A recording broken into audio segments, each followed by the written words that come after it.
Today, I'm going to explain a horror movie called Subrina. Spoilers ahead. Watch out and take care.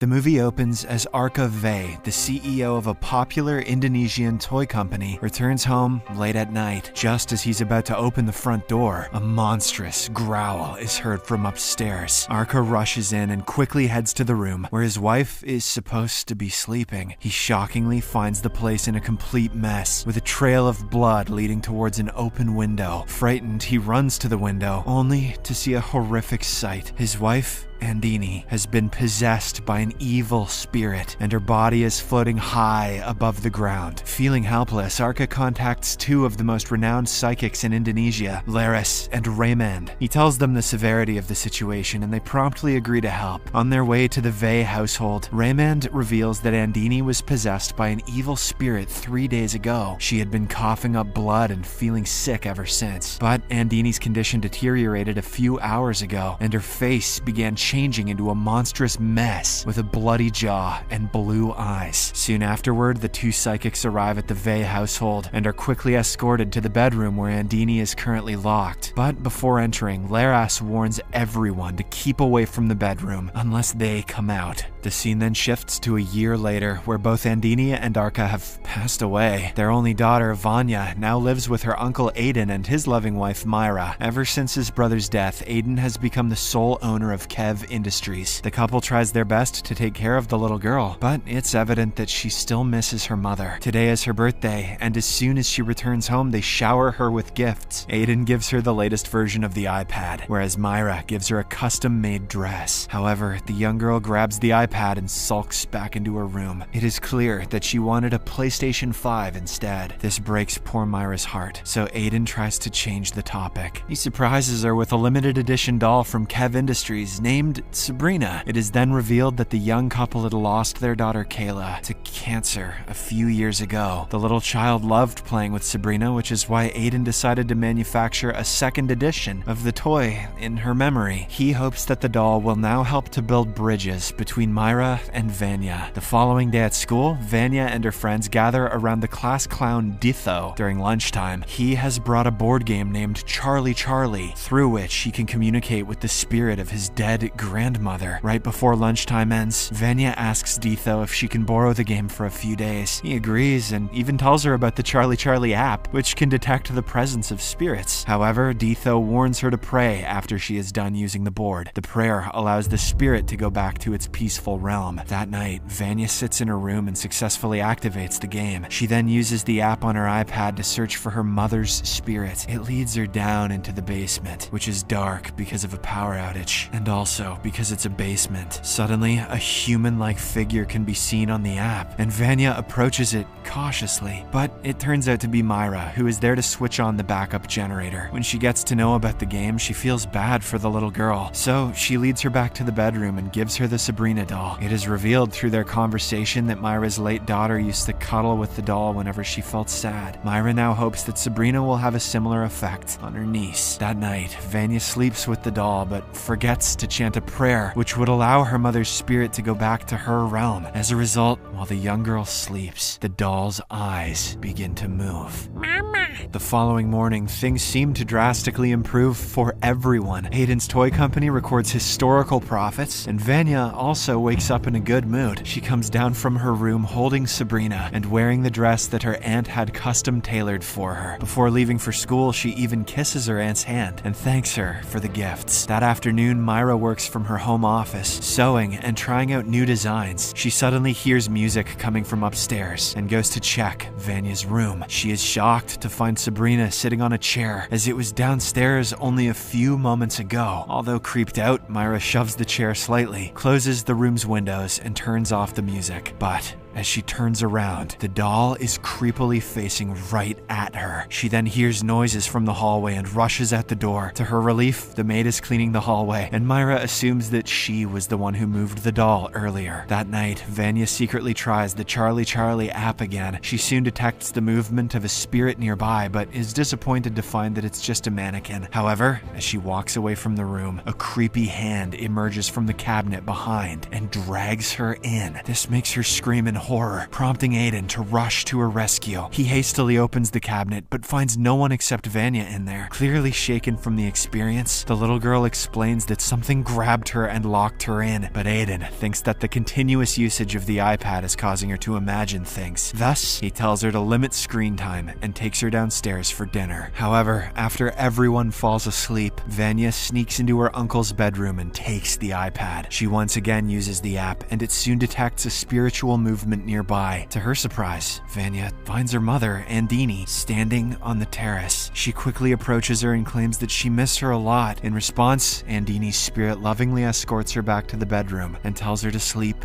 peacefully. She also promises to Vanya that she'll never leave her again. The following morning, Myra enters Vanya's room and sees her talking to someone. She finds it a bit odd, but then realizes that kids her age do this quite often. She simply goes downstairs without thinking much about it. Unbeknownst to her, the little girl is not having a conversation with herself, but rather with Andini's spirit. After a while, the breakfast begins to get cold and Vanya still hasn't come downstairs. Myra then decides to fetch her from her room, but as she climbs up, she sees Subrina the doll sitting in front of the attic's door. Slightly creeped out, Myra ignores it and goes to the attic looking for her niece. She accidentally stumbles upon some documents that seem to be her father-in-law's will. In a shocking twist, Subrina has somehow moved indoors and is closely observing her from behind. But Myra is interrupted when she hears a clattering noise coming from a pile of boxes nearby. She crawls towards it, only to be surprised by a playful Vanya. The little girl happily shares that she was actually playing hide-and-seek with her mother. When Myra inquires about how she sees her mother, Vanya reveals everything about the Charlie Charlie game and app. Worried, Myra immediately goes to her husband and informs him about it. The couple knows that Vanya is still grieving her mother's death, so to clear her mind, they decide to go on a family vacation. In the next scene, the trio arrives at a beautiful island near the city. They share several beautiful moments together at a beach. Aiden even digs up a spacious hole for them to put seashells in. Nothing says I love you like digging a big hole. Meanwhile, the aunt-niece duo play a game to determine who can collect more shells. They put their buckets together in one place and go their separate ways. But when Myra returns, she finds that her bucket, which previously had a lot of shells, is completely empty. On the other hand, Vanya and her bucket are missing without a trace. This worries Myra, and she frantically starts looking for the little girl. She eventually finds her at a distance, talking to someone, but there is absolutely no one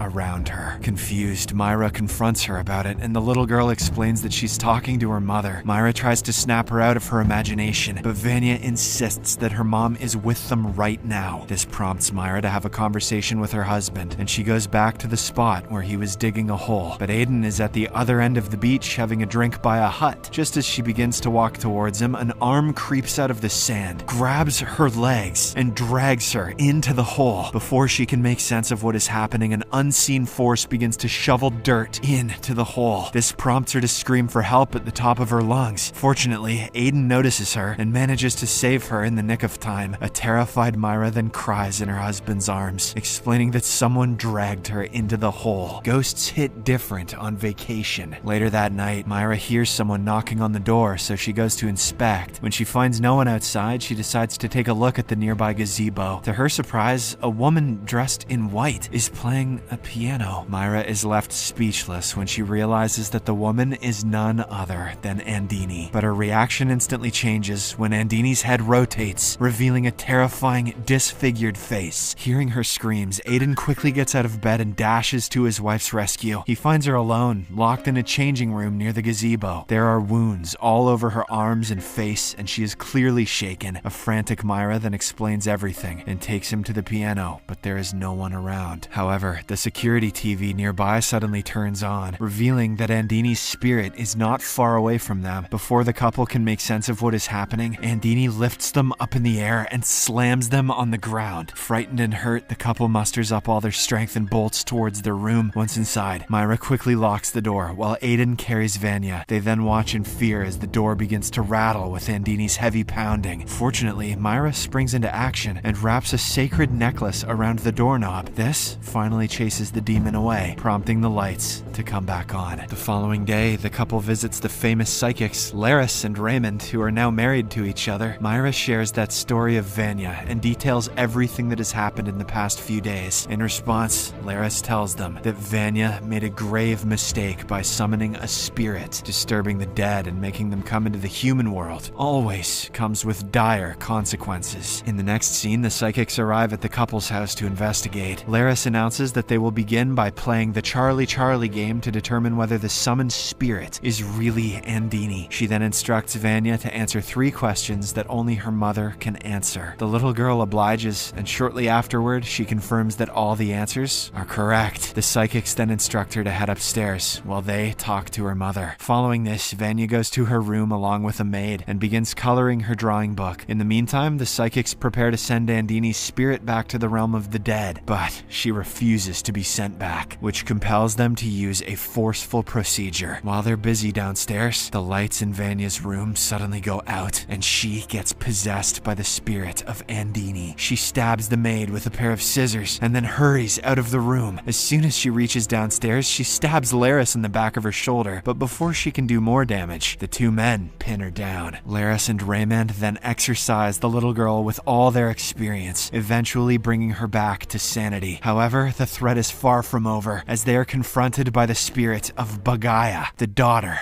of the devil. Soon enough, the entire house starts to shake. The lights flicker and the furniture begins to swing violently. Everyone quickly rushes outside, but Raymond and Aiden return back to carry the unconscious maid and Subrina to safety. Once outside, Raymond ties a powerful sacred necklace around the door handles, finally ceasing the horror. These necklaces are OP. Later, at the hospital, he informs the couple that the spirit they saw today was not actually Andini's, but rather the daughter of the devil disguised as her. A flashback then cuts to a year ago when the psychics entered Andini's bedroom for the first time. They had realized back then that Bagaya was trying to take control of Andini's physical body to live among the humans. Thanks to Laris's exceptional powers, the demon was casted out of her body, but not before both Andini and her husband were killed. Back in the present day, Raymond reveals that Bagaya has returned to take revenge on Laris. He urges Aiden and his family to move somewhere else for the time being, as their house is now haunted. The following day, Aiden takes his family to his father's factory. Meanwhile, the psychics ready themselves to battle it out with Bagaya. Before entering the haunted house, Raymond presents Laris with a powerful and sacred heirloom that he had discovered in a remote cave a year ago. They plan to defeat the demon with the help of this weapon. The psychics then say their prayers and open the sealed door, only to realize Bagaya is not here anymore. At this moment, it finally dawns on them that the demon has escaped before Raymond sealed the home, and now it is residing inside Subrina, the doll. On the other hand, Aiden learns that there is no one at the toy factory, as it is a local holiday. He decides to show his family around the establishment, but Vanya wants to pee first. Myra follows her to the bathroom's door and waits outside patiently. Just then, she hears a faint, demonic growl from the other end of the room.